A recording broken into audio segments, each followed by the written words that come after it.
when everybody wants to improve their habits and everything, but I would say before you come out with this grand scheme of what you're going to do, your 60-day plan to change this habit or whatever, take some time to actually sit down, identify your habits, and then take some time to actually think about why.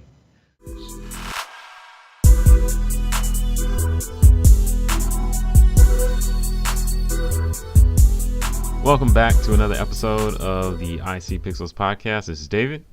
And this is Anthony.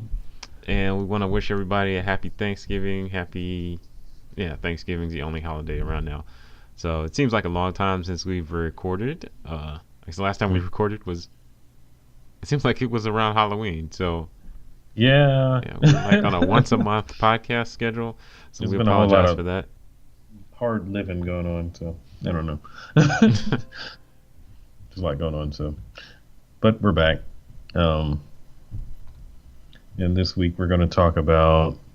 This week we're going to talk about habits and forming habits and breaking habits and things about habits.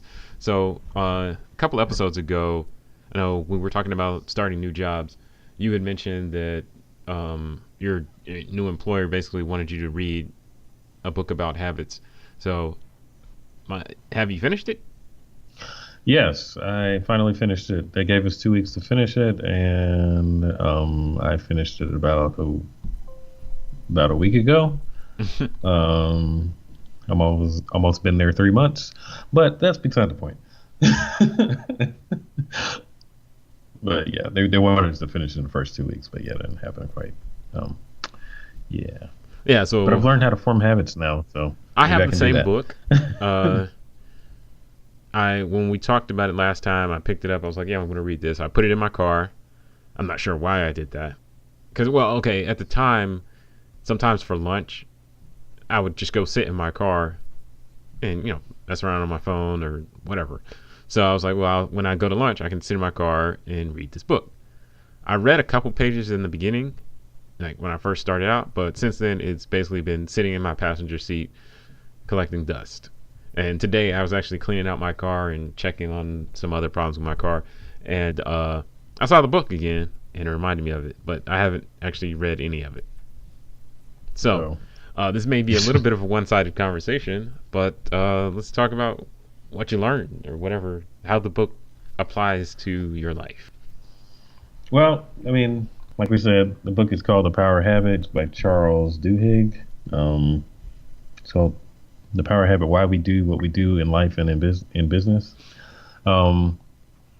So it starts out talking about we're going to go chapter by chapter. That's what we're going to do.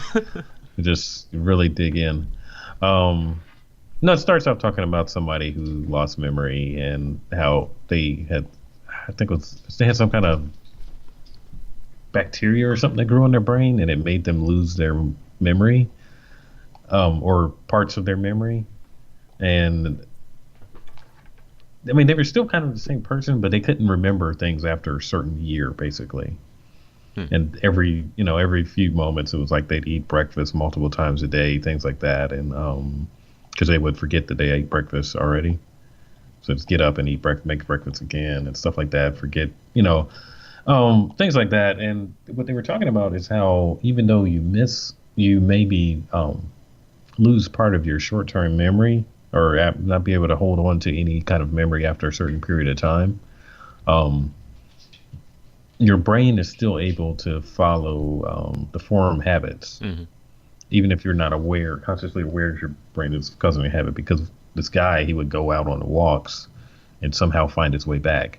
But if anything changed, like somebody got a new mailbox or there was a stick lying on the sidewalk or something like that, he would get lost. And he wouldn't be able to find his way back because if there was any kind of change. So it's something with the brain, like he would be able to find his way to the bathroom, all that kind of stuff without a problem, even after he moved to another house. But he could not tell you how to do it. And so they were just talking about how your brain forms these things, even if you're not aware of it, consciously aware of it. It's just kind of based on actions. Which is what, I mean, that's how we start off. And the whole book is kind of talking about the different things that you do, your actions that you can adjust to, positively impact your life, or the things that happen that negatively impact your life that you don't even realize are a habit and that can get out of control. Mm-hmm. I But know I've read somewhere about like people with Alzheimer's disease because we actually had an aunt who I believe she had Alzheimer's or something. She had memory problems of some sort. or But was it some timers? yeah, joke. Um, but I remember because I used to visit her a lot, and like she would tell the same story sometimes or a lot. But other than that, it wasn't noticeable that she was having memory problems. But one summer, she actually got in a car accident. It was like a minor fender bender, but like she had to go to the hospital or whatever. They make sure she was okay. They brought her home, and that threw off her whole pattern. And then after that, it became more evident that she had a memory problem because her car got damaged, so she had to take it to the shop to get it fixed, and dealing with the insurance and all this other stuff. And it was just a whole lot of new stuff. And uh, then, as a result of that, basically, I guess they moved her to stay with her son or something like that. Either way, it was like progressively downhill from there because it's like a whole new environment. So it's like, where did everything go? Like everything changes. So like your habits won't get you through. It's just like like instincts. If you have basic like animal instincts or whatever, those will get you by to some point. But then there are some situations where like just following your instincts just isn't going to work. And when things change drastically, like if you put a snail or a fish on a piece of paper outside the water, their instinct to swim is not going to help them. yeah, That was weird, but yeah. yeah. Unless it's one of those fish that can crawl on land. Oh yeah, You know, landfish. Yeah, is that what they're called? I don't know. No. You know what I'm talking about, though, right? No. I forget what they're called. I think they're called scuttlefish or something like that, but they can crawl out. Anyway, whatever. It's neither here nor there. But yeah. So I mean, it was interesting. I mean, other things that it talked about in the book. I mean, some of the things it was talking about the way companies use habits, like Target, like figuring out. It's kind of creepy. Like they would figure out how, um, basically how their shoppers interacted, and one of the main things they were trying to figure out is how basically be the first person to know even before they have told their family that a woman is pregnant. Hmm. And that was one of their goals, and they were using statistics and like analyzing things to figure that out. And they're talking about how like basically they're using people's habits Mm-hmm.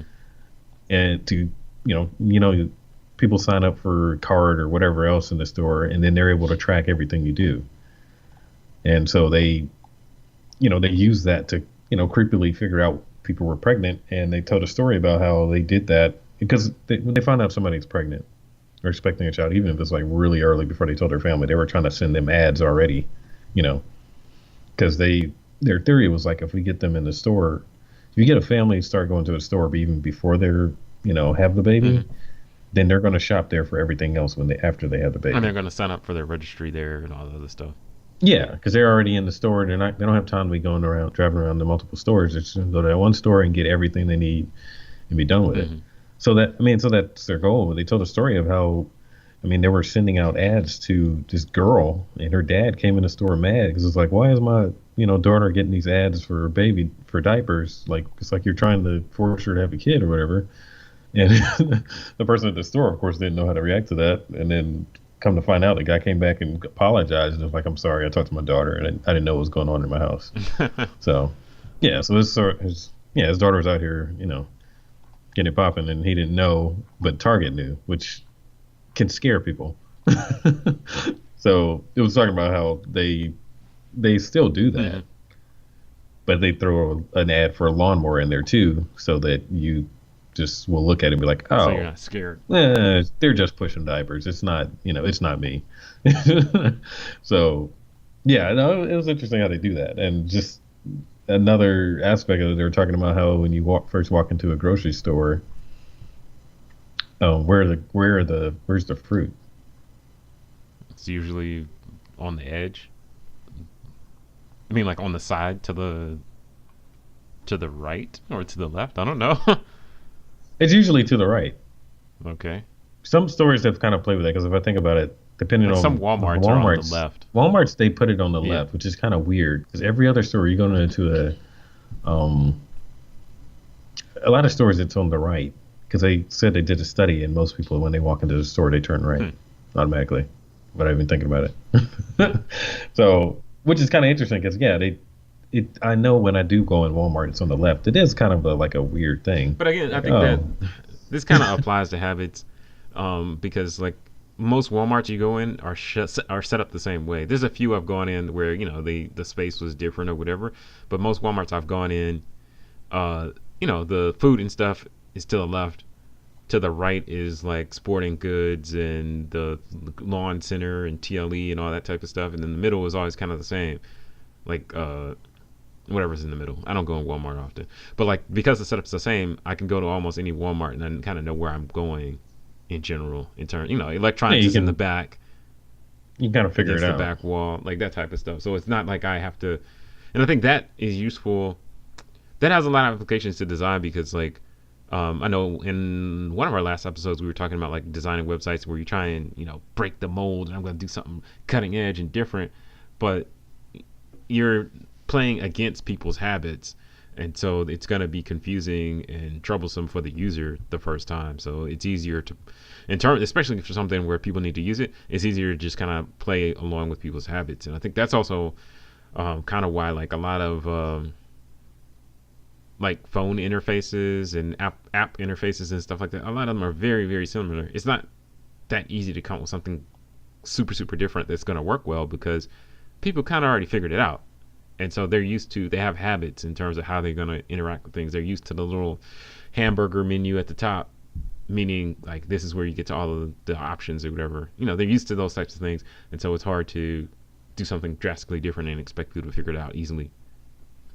Yeah, you have to find a way to you kind of just subtly do something Yeah. different.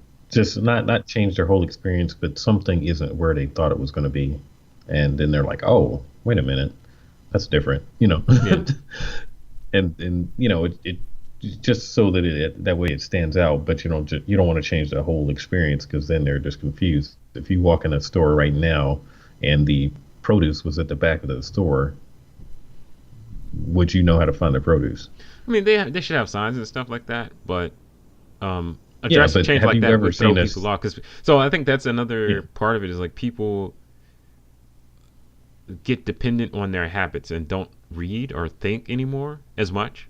yeah, It's not an anymore thing. I'm not going to say it's like, oh, this generation, but like you become dependent on your habits. And so you're like, oh, I'll just Google it.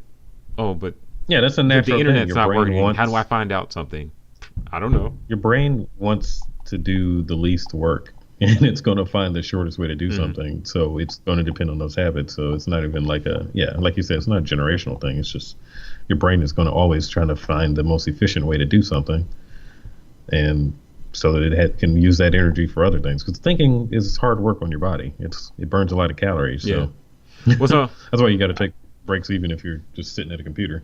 I read this book called Thinking Fast and Thinking Slow by Daniel Kahneman, I think his name was. But anyway, he talks about that, like your brain, like if you're presented with a decision, there's two parts of your brain. There's a part of the brain that can actually think and figure things out, and it works hard, but it's lazy. And then there's another part of your brain that's kind of more instinctual and just comes up with the quickest, easiest answer that your brain is happy with.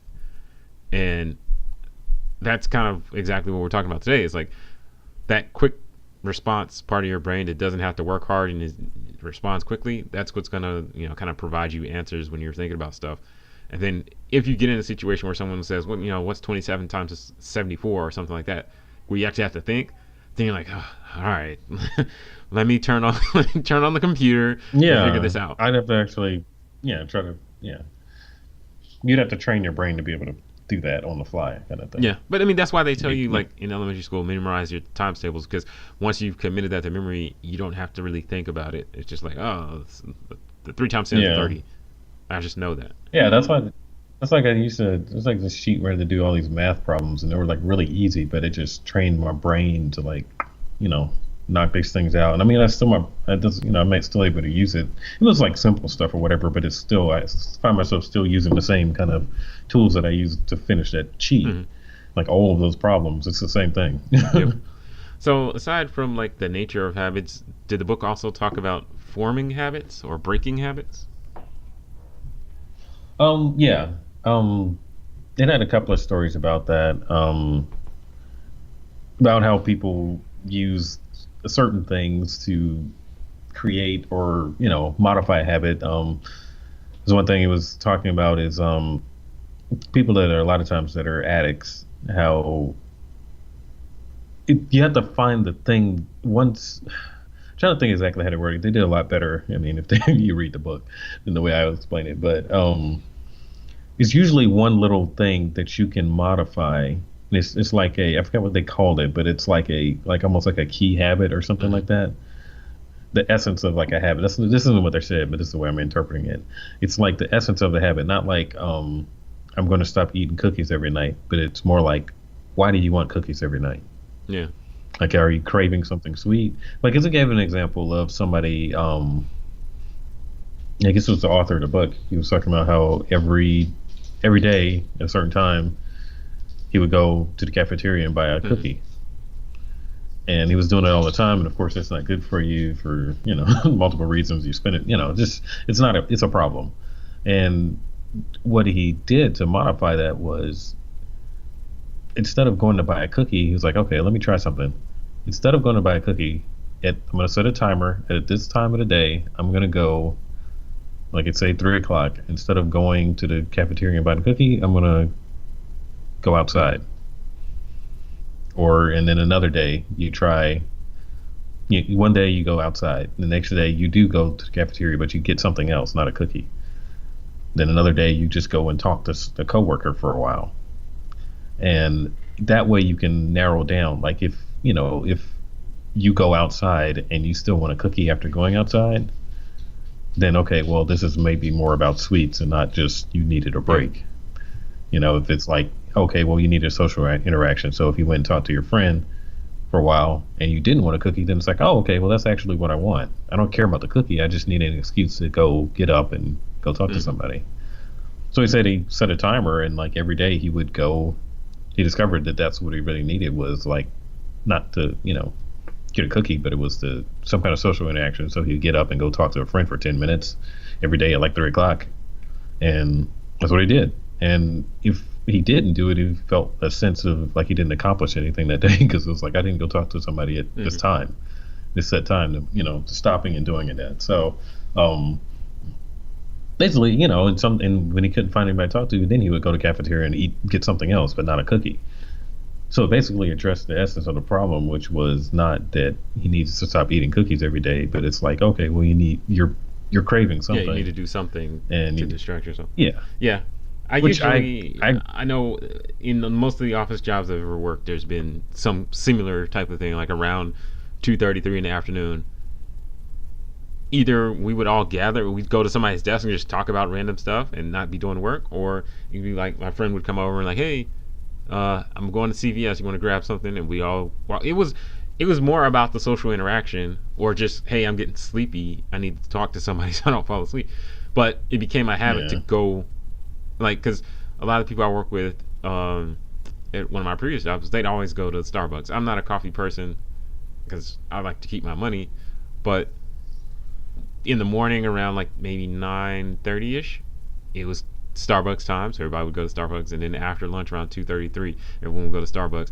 And I don't think everyone needed the coffee, but I imagine over time, like you talked about, it became like they would feel sleepy because they were used to doing, it was a habit now that I get coffee this time. Not that I needed coffee this time. It's just, and caffeine is addictive also. So. Yeah.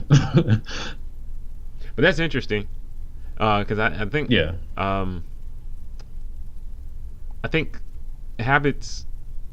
I think a lot of people don't think about like habits in that way. They're just like, I need to stop doing this, and then they don't replace it with something else, or they don't get to the root of the problem, and it's not easy to fix. Yeah, I mean, and that's why people don't. A lot of people fall back on it. Like people, your New Year's resolutions or whatever. It's like, well, you haven't trained yourself to be able to maintain any kind of habit like that. I mean, it's something I discovered, like, being consistent with going to the gym or something like that, then it allows you to create other habits easier, because your mind knows how to create these habits now. And a lot of it is, follow through, especially on days when you don't want to do it, and, really sticking to that. There's things I'm trying to for myself, I'm not somebody that is like, super like organized and all that kind of stuff all the time. And I'm practicing setting reminders for myself because that way, and sticking to it, that way I can modify that. Even if it's not, I'm not somebody that's ever going to be what you would call like, super, anal type person or anything like that, or type A. I'm never going to be that person.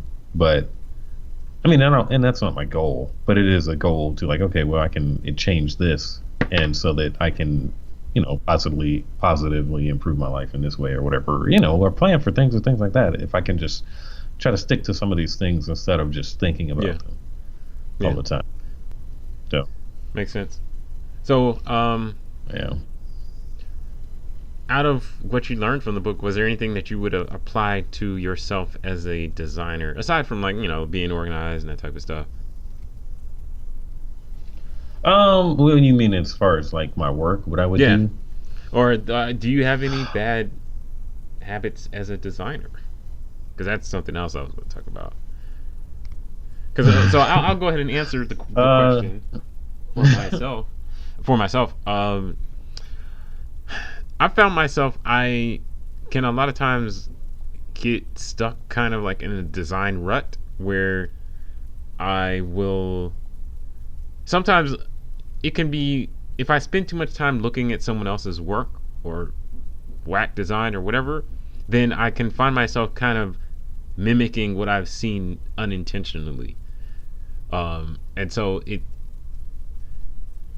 I don't know if that's a habit. It may just be I need to stop looking at certain things or whatever.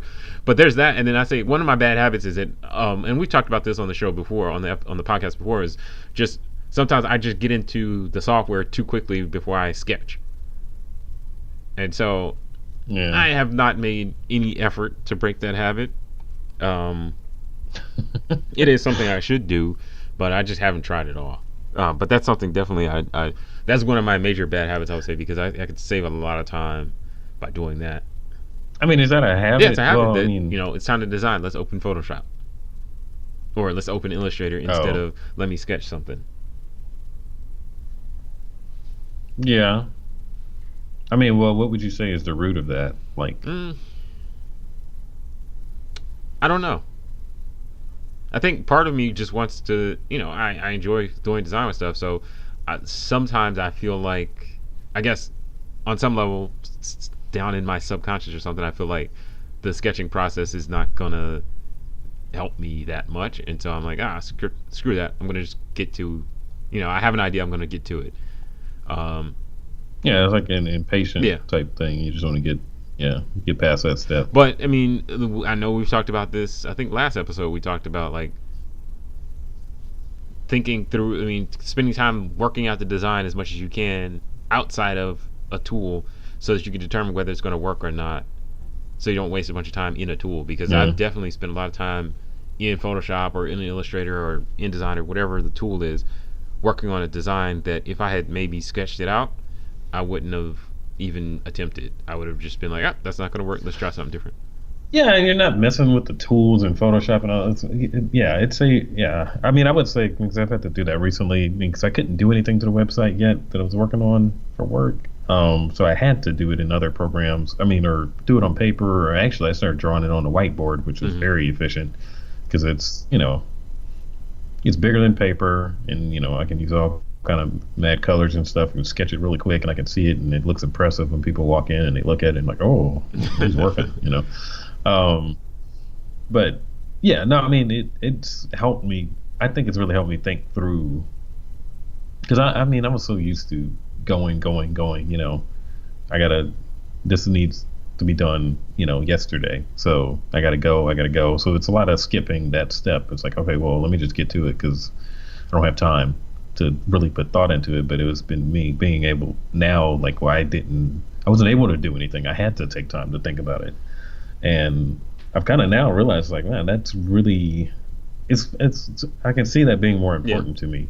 That the thought process that goes through it, I'm able to come up with something better.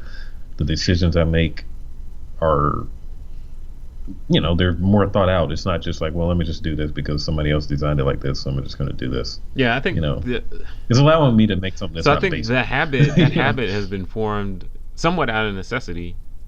If all your assignment, all your work is coming in last minute and quick turnaround, because again, like we talked about, I feel like we constantly reference old podcasts, but like the money thing, like if I'm not charging enough money, then I'm going to want to finish things as soon as possible. And if I want to finish things as soon as possible, your product suffers. I don't need to draw or sketch things out because I just need to get this done as soon as possible, get my money, and keep it moving.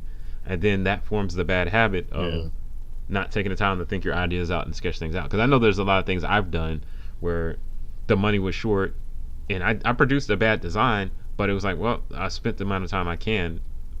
Here, customer, good luck. And a lot of times the customer was okay with it, but I know it was a bad design and it's not going to go in my portfolio. But what can I do about that?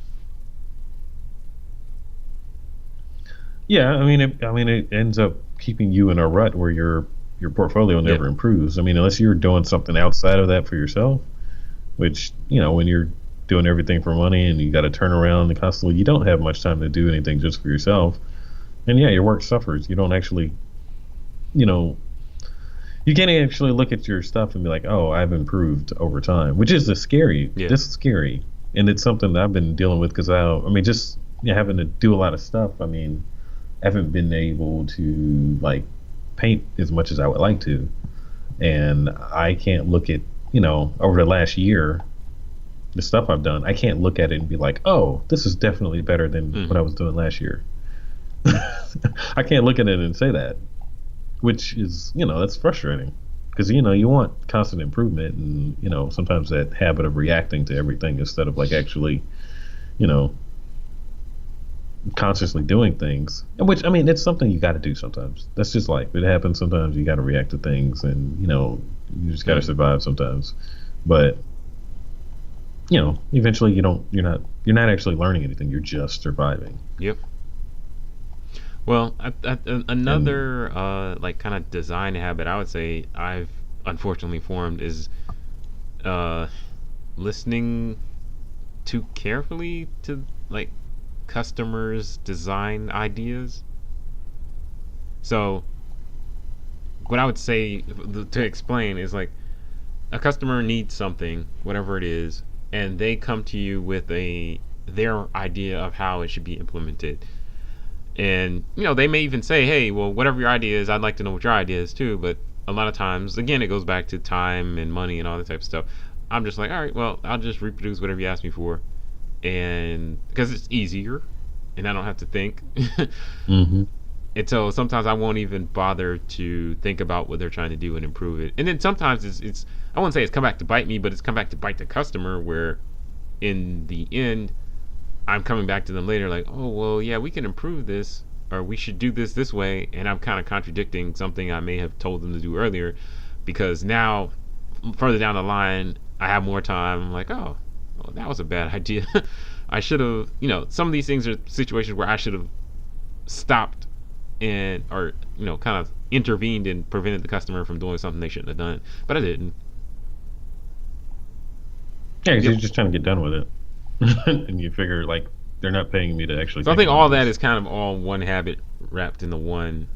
I'm trying to think if there's any other design bad habits I can think of off the top of my head.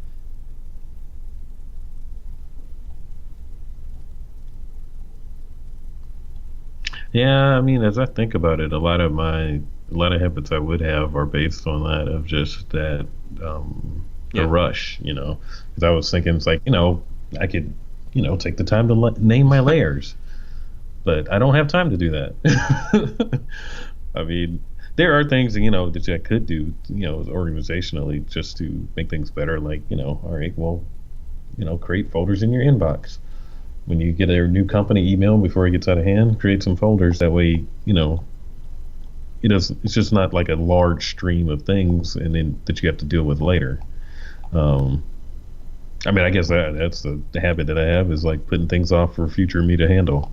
Yeah, that's something which can happen in design too. It's like, all right, I mean, well, because it's something I'm working on now. Like it's the deadline for create this website for the company, and all these things. A lot of things are changing on it, changing the design, the link structure, all kinds of stuff.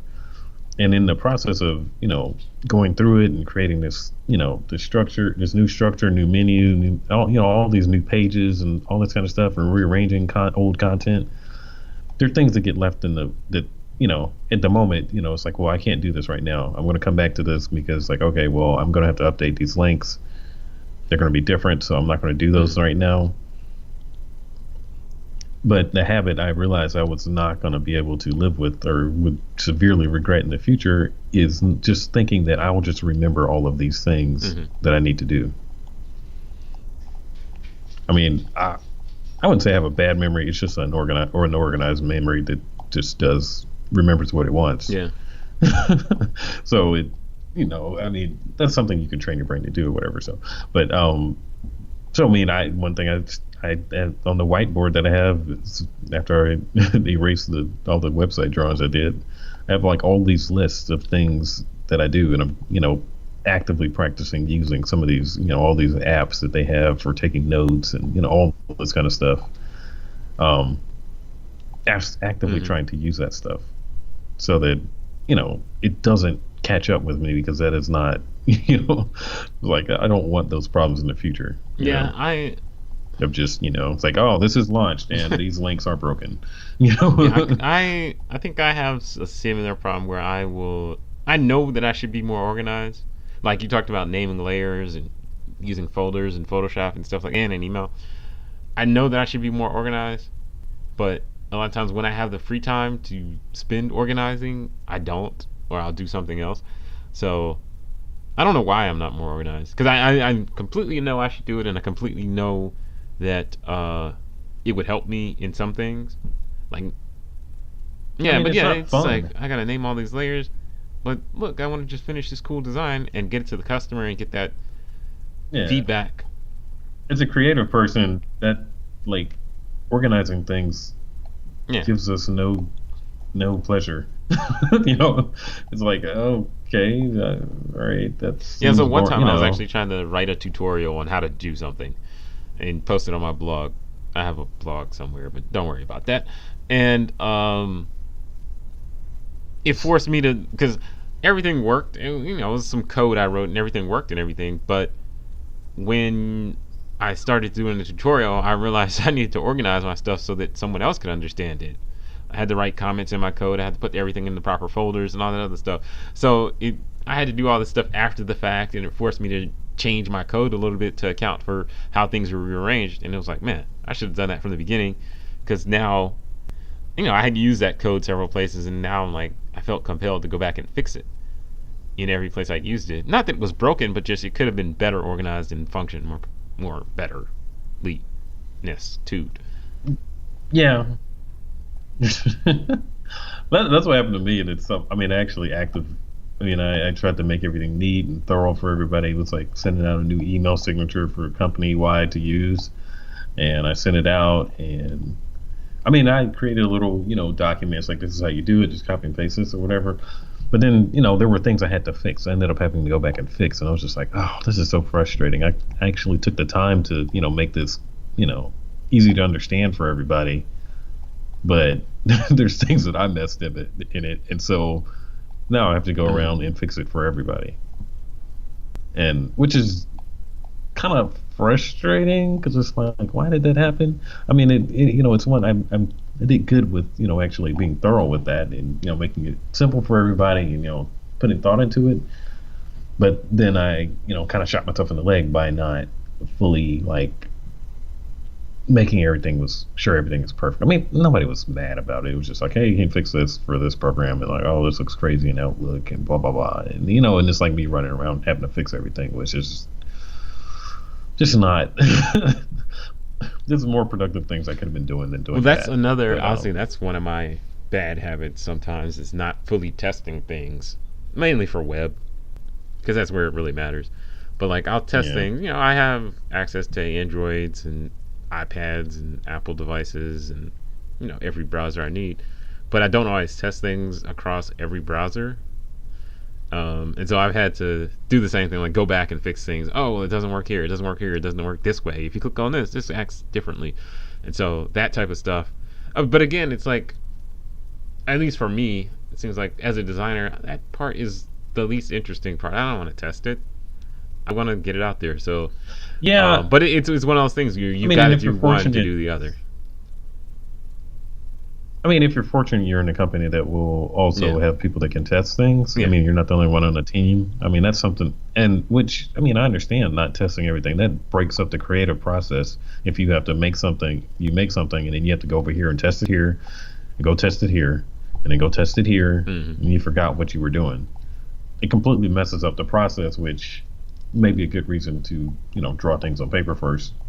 But I mean, of course, you have to make modifications because, yeah, I drew all those designs on paper, but the design that we're actually going with is not one that I actually drew. But that's fine. I don't feel like it's anything lost because it's like, well, we worked back, we worked through the problems, and it was, I didn't have to spend a lot of time coming with this other design. It just came naturally because I'd already thought through everything. But I mean, I don't know. It's a weird thing as a creative person to try to modify some of those habits because some of the habits people would think of like, oh, well, you do this and you definitely test it here every time and blah blah. Some of these things they don't gel with I think it's creating.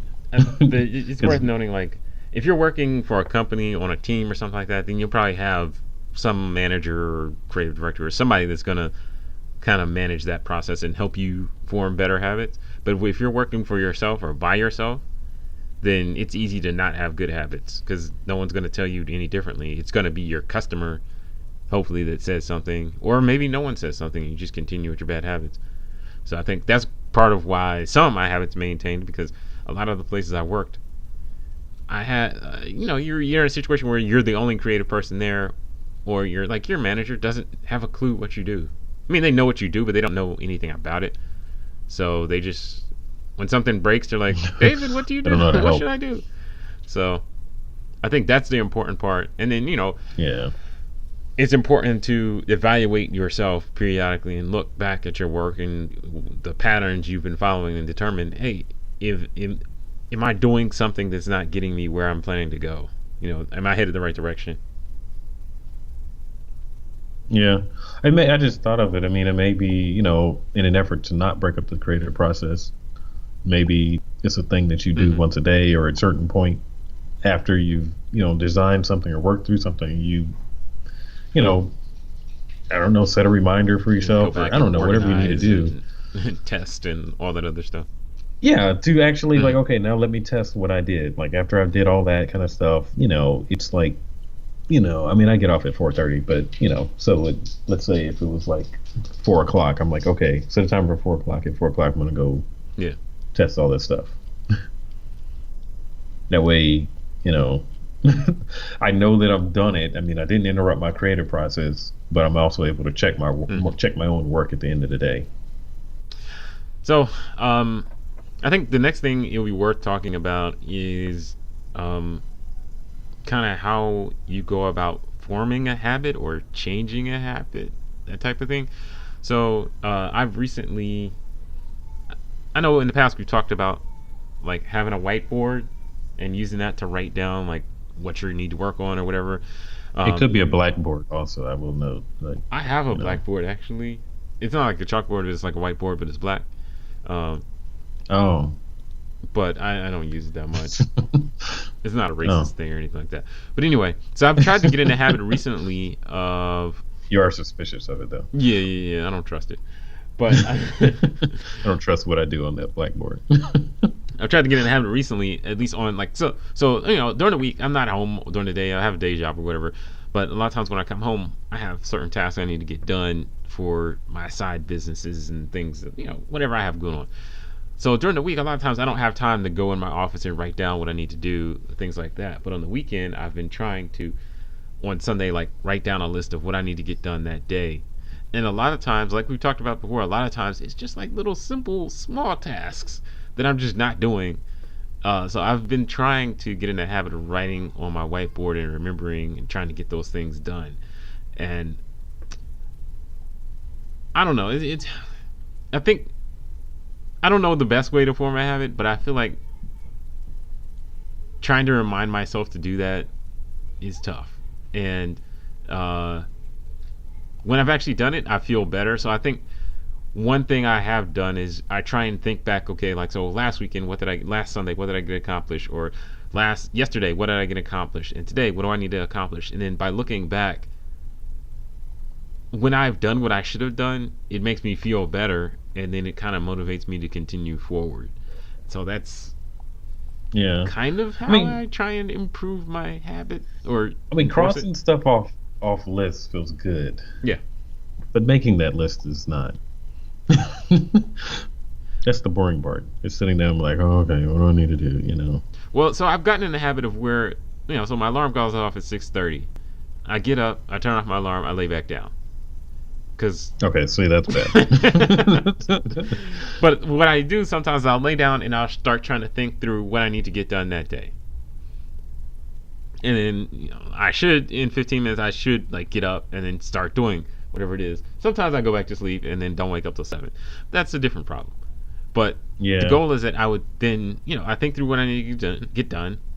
Because again, like we talked about, rushing into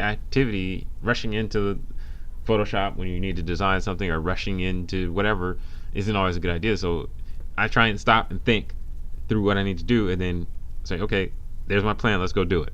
Or sometimes I'll think about it in the shower. But that helps me a lot, I think. But the bad thing is that a lot of times during the day, things come up and I just don't do what I need to do. Or I'm sitting down at work or at home, and I'm watching something on Netflix or whatever, and then it's easy to just say, I'll do that later, and then just put off the things I said I was going to get done. Yeah, I don't know if it'll completely relate, but I was listening to a podcast and they're talking about it, like the way you start your day. Mm-hmm. There's one thing that I have created a habit for in the morning. When first thing when I wake up, the alarm goes off or whatever. Well, it's not first thing. That's a lie. I was trying to do it first thing when the alarm goes off, but I don't always notice my alarm because I've kind of gotten used to waking up at 5:30 in the morning. Mm-hmm. But to get out of bed, I drink some water, like a big, like half a bottle of water. I'll drink, mm-hmm. And which actually wakes you up. Mm-hmm. So it kind of, gives me, if I do that, then it'll give me the energy to get up mm-hmm. out of bed. Because otherwise, you're just going to like, I don't want to get up. But if you drink that, you're like, oh, okay, now I need to get up. And you may have to go to the bathroom because you did that, but either way, you got to get up. Yeah. And it's good for you to drink all the water, but it does really wakes up your body when you do that. But I was listening to this podcast and they were talking about things that you do in the morning. Like a lot of people, they reach for their phone first. Mm-hmm. Which is while you may think that's what you want to do first thing in the morning, it's actually not what you want to do in first thing in the morning, because you're doing a lot of you're taking in things. You're checking your email. You're checking checking your DMs. Whatever else. Mm-hmm. But you're looking for input from anything. You didn't spend any time in organizing your own thoughts in your own brain when you do that. Mm-hmm. You're immediately looking for input, basically. Well, it's kind of like you're looking for things to distract you from whatever, or from the planning that you need to do. You know what I'm saying? Because I'm like, if I look at my phone, generally it's like, I'm bored. Let's see what's on Instagram. Let's see what's going on Facebook. It's not like I needed to look at my phone. No. Sometimes I will look, like, sometimes the first thing I'll do, I'll get up, and then I purposely plug in my phone where I have to get up to get to it. Because if I plugged it in right by my bed, when the alarm goes off, I would just turn it off and go back to sleep. But I purposely put it where I have to get up. So I get up, and a lot of times I'll look at it just to say, oh, okay, I got some junk mail or whatever. I'll see what emails came in, like just on my front, without unlocking the phone. I can see, hey, you got an email. Hey, something happened. The thing I was bidding on eBay, I won, or whatever. I can see that on the home screen without ever unlocking the phone, and I just put the phone down and keep it moving. But sometimes it can be tempting to unlock the phone and then spend, who knows how long just sitting there looking at what happened, reading emails and stuff. Yeah, because you could you could look at your phone just to make sure there's no emergencies or something like that real quick. Nobody texted you overnight or whatever. But looking at it like your social networks and stuff like that, I think that, I do that sometimes just because it's a way to keep me from falling back asleep while I decide that I want to get up. Yeah, but you might as well be asleep if you're just looking at social media. Yeah, but if I go to sleep, then I'm going to wake up later. Yeah. If I'm looking at social media, at least I'm awake, and I could get up at any moment if I wanted to. But it's not the way I would ideally start my morning, because you're, like things, bad things that happen in the world, whatever crazy thing your president said, it'll wait until you get to that. And maybe it's a way, maybe it'd be helpful to find ways to make, the morning like a positive, experience for you. It's not just, getting out of bed. It's maybe, it's like you're doing something for yourself first thing in the morning. Well, that's kind of in line with what I was saying earlier. Is like, I don't look at my phone much, because then, so I need to, when I first get up, I need to figure out what I need to do that day without worrying about what someone else may want me to do or any new tasks. So let's say, like, yesterday I was supposed to do items A, B, and C, and I only did B because whatever happened. So when I wake up today, I can remember I didn't do A and whatever, A and C. So when I wake up, I can say, okay, today I want to get A and C done, and I need to do D and E or whatever. So then I can go take my shower, I can eat my breakfast, get ready to go, and then maybe on the way to work, or once I get to work, or whenever later on, after I've prepared myself for the day and made a plan, then I can look at my phone and see, okay, what's new, what else is going on today that I need to do.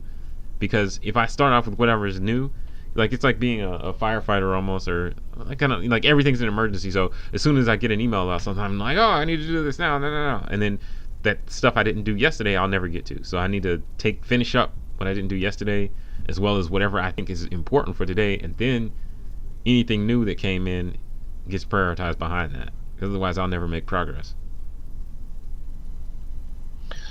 Yeah. That sounds complicated, but well, you see what I'm saying? Like, I feel like if I never take care of what happened, what I needed to do yesterday, and I'm just reacting to what happened today, then it's hard to move forward. This is just like little stuff. Like, okay, last week I was supposed to drop some stuff off at the thrift store. I never did it because I forgot to put it in my car, and I kept putting it off because I said, oh, there's some more clothes I need to get rid of. Let me find them and put them in the bag so I can take. So I just kept putting it off Monday, Tuesday, Wednesday. Thursday and Friday I was out of town. The store, I didn't want to go today because I have to pass by there anyway on tomorrow. So it just keeps putting it off. So it's like, it's like one of those things that's lingering in the back of your head. Like, I need to do this, and I'm like, all right, I just need to get this done. But if I'm spending all my time tomorrow worrying about whatever else, then I won't get that done. So I don't know. That's just the way it works for me. Well, I mean, some of those things, it's like, I guess it's like a triage type thing. You gotta like prioritize what's important. What can you take care of right now? Well, yeah, if it was, maybe. Yeah. That's something I learned when I had kids. I think I learned it a little bit. When you have kids, you learn it a lot because you can't do everything because you've got to constantly go check on your kids or whatever. Your kids got to be taken somewhere or whatever. So your time is limited. So you got to say, okay, what can I address now? And so on the mornings when I do wake up at 6:30 and get out of bed, like, I don't need to leave for work. I can be ready to leave by 7. If I leave by 7, I'll be at work mad early, so I don't do that. But that gives me, I have maybe 30 minutes to play with there in the morning, and then I have time to say, okay, is there anything from yesterday that I didn't do that I can take care of this morning? Okay, let me do that. If not, if there's nothing I can take care of because, companies aren't open yet or whatever, then all right, let me check my email. Let me see if there's anything new that came in that I can take care of right quick to start off on a good foot. Because I hate just like putting things off and leaving, like, it just piles up. I feel like, you're being chased by this long list of stuff you didn't do. Yeah, no, I mean, and that happens to me, and then when it piles up, even if it's a list of little small things, it starts overwhelming you because it'll be a bunch of small things, maybe one or two big things. And I mean, because a lot of times the things I mean, you could knock out the whole list in about like an hour a lot of Mm-hmm. times if you just like knocked them Yeah. out, sat down and did that. I mean, and that's one habit I'm trying to form. It's like, okay, no, actually just go in and do it. Don't, like I did something today that I've been putting off for days and it took me like 30 minutes. It's like, why did I, Yep. why? It's not, it doesn't have to take that long. Just knock it out. I feel better about it. I don't feel like somebody's waiting on me for something. It's just little things that I can just, take Yep. care of. I mean, Today I wrote 3 things on my whiteboard that I needed to do, and within like 20 minutes I had taken care of all of them. And they're just like little things I need to do, but I just hadn't done them. So I was like, all right, let me get it done. I did 2 of them at the same time because I needed to exercise. So I did my exercise that I needed to do. I emailed somebody, and I invoiced somebody or something. It was just like minor stuff that didn't take long, but I just put it off. And I know if I hadn't written yeah. that down, that's the crazy thing, like about like the habit of writing things down and crossing things off. If I hadn't written them down, they probably wouldn't be done. That's the weird thing is before I started the day job I'm at now, I feel like I was getting into a rhythm of, you know, really, tackling like, okay, being organized, being on top of my stuff, getting stuff done and stuff like that. Because I was in control of my Mm-hmm. time. I could, do what I wanted, but I was, make my own list and knocking stuff out. But, you start a job and then like a lot of your time is gone or is, you have to dedicate it to something else. And things fall by the wayside, especially if you're also not worried about getting money from these other Mm-hmm. things. Really, it's like, oh yeah, $100, yeah, yeah, yeah, I'll get to it, Mm-hmm. you know. Which before it was like, no, I need that right now. I'm going to do it right now because do you need that today? Because I can do it today because I want that $100 Yeah. today. And it was which is not always a great thing because you're rushing everything, you're doing everything, but on the other hand, I was starting to form that habit of knock stuff out, get to it. I was getting up, getting to it, and doing Mm-hmm. things. I mean, now it's been a things like okay, well, I have to make sure I have time to do this kind of stuff, especially if this stuff doesn't feel very high priority to me anymore because of the money associated with it. Um, which isn't great for the client, but it's something that you have to to be honest, it's something you have to think about, and it's like trying to find that new rhythm so I can recreate those habits because I'm not like I have a whiteboard above my computer at home, but I don't sit at my computer at home that often, Yeah. honestly. Not nearly as much as I used to. I was here all day, every day, so I'm looking at it. But now I'm looking at it now, literally sitting there looking at it. It's like, oh yeah, I forgot about that thing that I wrote on my whiteboard that wasn't a high priority, but it's like this the same stuff is up there because I never got around to it, and then, it's it it can be challenging, especially when life changes and when you're start getting into a Yeah. habit, into a rhythm of things, even I mean, your life could change positively. Even it could throw off a rhythm that you had before. Because even going to the gym as often, I wasn't doing that Mm-hmm. anymore, and I was like, I need to adjust that. So I do push-ups in the bathroom on the sink now, because I don't have the time to go as much through the week. So it's like, well, this is what I'm gonna do every time I go to the bathroom. I'm gonna do some push-ups. So we talked about that a while back, and I thought it was funny. But actually, I went to the bathroom one time, and because I'll get sleepy or just distracted at work, so I had to use the bathroom. Went to the bathroom, and then I tried. I didn't do push-ups, but I tried like just stretching and doing some exercise, some physical movement, and it actually helped me. Calisthenics. It helped me wake up and Yeah. kind of refocus on what I need to be doing. But what I wanted to talk about was like, what would you say are some good habits for, as designers, developers, web designers, whatever, to have?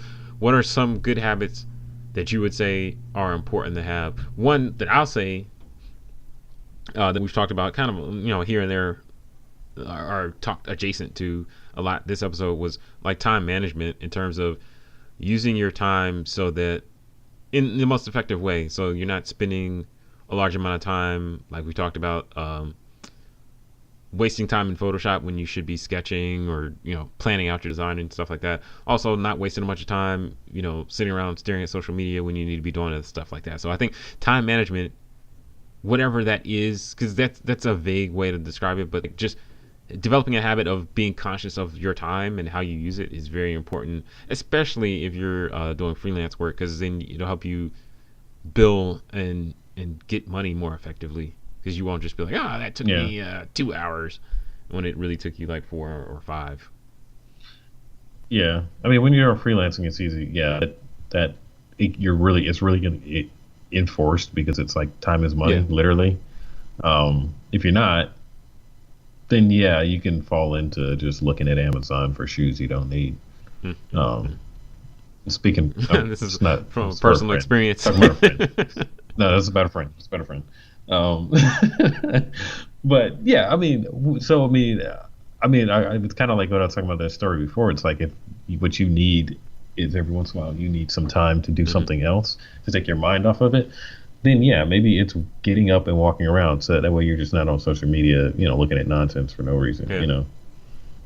Maybe it's okay, well, you do want to check social media every once in a while, so give yourself a thing. It's like, okay, once an hour if I need it. I mean, that may be a little aggressive, but if you feel like you need to check it, then okay, once an hour, go check it. So what's That's another fine good habit you would say?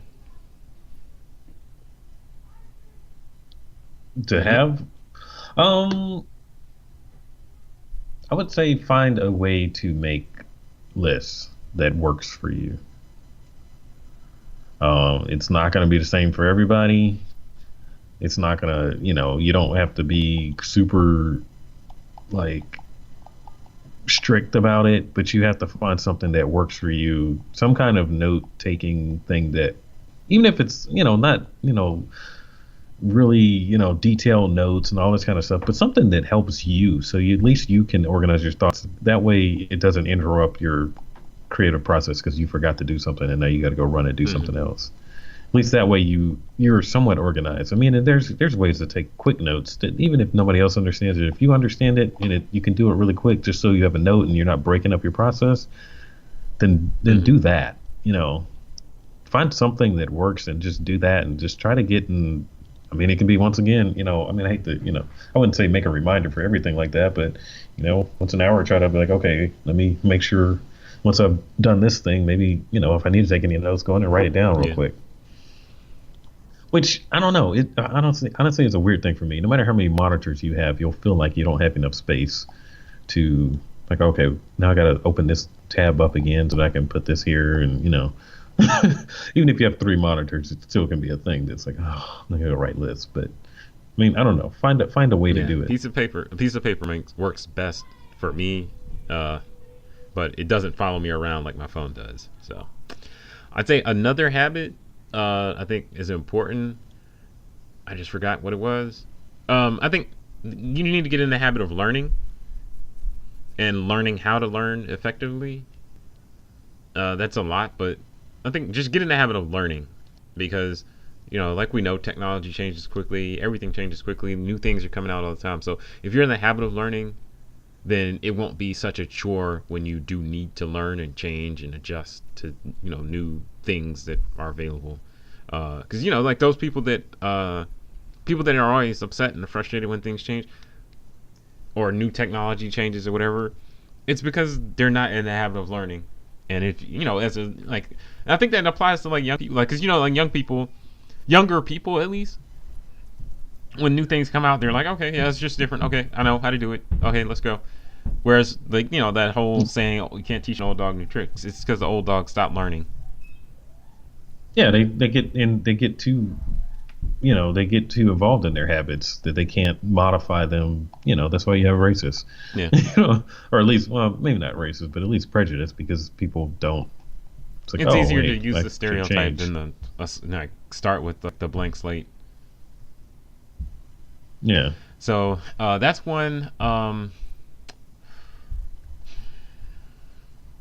As a designer, I would say it's good to always explore, and like, because I know in our last episode we talked about finding design inspiration in like strange places and stuff like that. So I think that's another important habit to have is just to set aside time. It goes back to time management too. To set aside time periodically to just explore and look for new places of inspiration and new experiences, new things, so that you have a fresh perspective and you're not always just mimicking something you saw or mimicking the same style that will work over and over and over and over and over and over and over.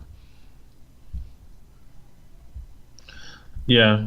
No, I agree with that. Um, I mean, yeah, like you said, it goes back to time management, trying to set aside some time that you can do that, and maybe you doing that takes the place of some other habit that you have of checking social media or something like that. It's like, okay, well, let me go check this. Let me go look at this. Instead, something that, because a lot of times, I know for me, I think part of the reason why I go run and get snacks from the kitchen or something like that at work is not because I want a snack. Because I've said that many times. I walk in there, I'm like, I don't really want any of this stuff, but I'll go grab something anyway. But a lot of times what I actually need is just some kind of, mental stimulation, just something different, just to get my brain thing. I just need that. And you got to find, I think the important thing is to find out what you're missing, what you really need. Like I talked about before. Yeah, understand the motivation behind your habit. Yeah, because just saying like, oh, you should change this habit, and oh, you should change this habit. It's like, yeah, but how? How do you change that? Like, what's the root of it? Because it's easy to say, and it's easy to be like, okay, well, New Year's resolution, I'm going to do this. This year I'm going to be more organized. No, you're not. It's not. You may be organized for like a week, but you haven't addressed the root of it, so you're not gonna, you're not gonna be able to maintain it, or it'll be a struggle for you to, create that habit because you're not actually addressing it. I mean, and it's hard to, it's hard to say exactly how to do that. I mean, I don't know. It depends on the person, what is triggering their, whatever their habits are, or, whatever they picked up, or whatever is going to work to change it. Yeah. Like, it's going to be different for different people. Yep. So I think those are the core. I mean, like some of these habits, they may seem like they have nothing to do specifically with design, but I think they're still important, and they'll probably help you no matter what you're doing in terms of trying to, be more effective and get things accomplished. And also, I think, okay, one other thing, another habit is it's part of time management too. Is just take a break, get in the habit of taking a break.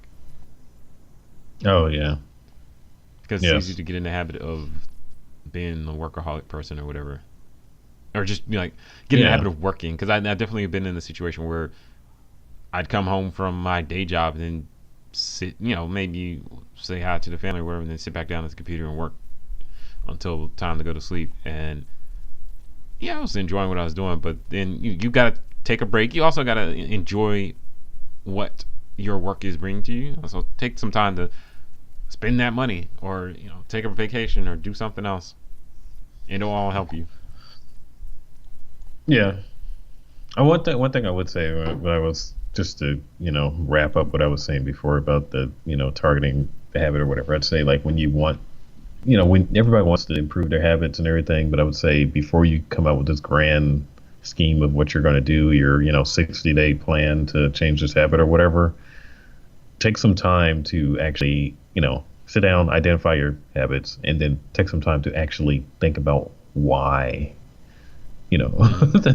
where they're coming from before you make you sign up for your 100-day push-up challenge or whatever. Like figure out why you need to do that, why you want to do this, and why this habit isn't good for you, or what you're craving in life that made you form this habit. Yeah, I've definitely seen people just switch addictions.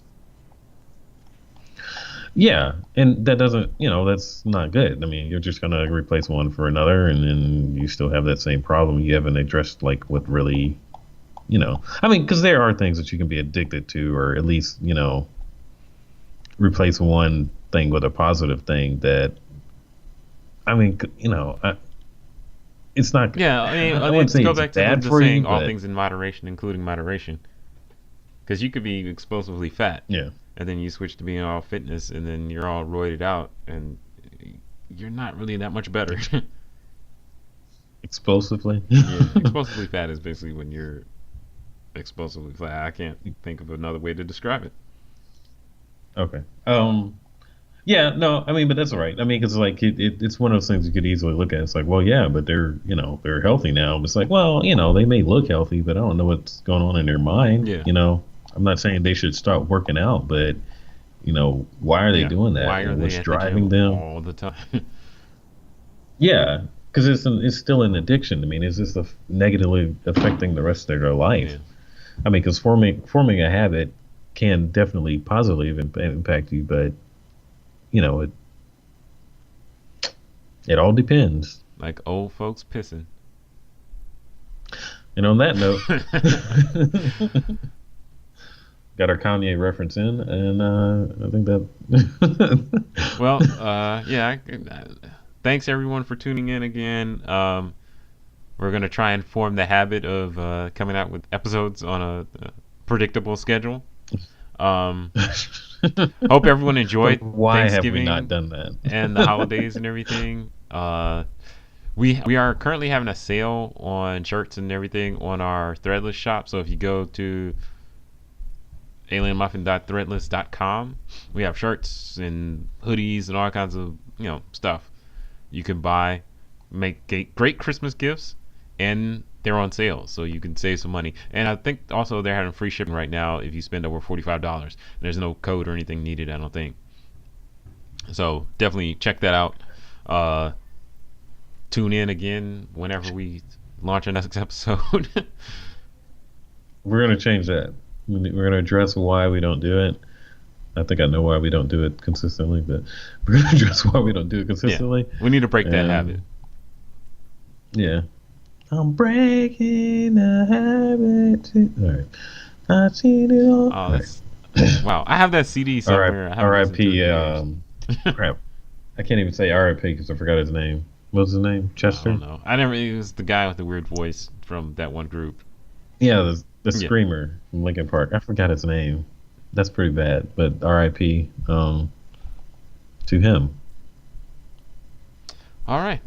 Well, thanks for listening. Check us out on social media at Alienmuffin, SoundCloud, IC Pixels, iTunes, TuneIn, everywhere else.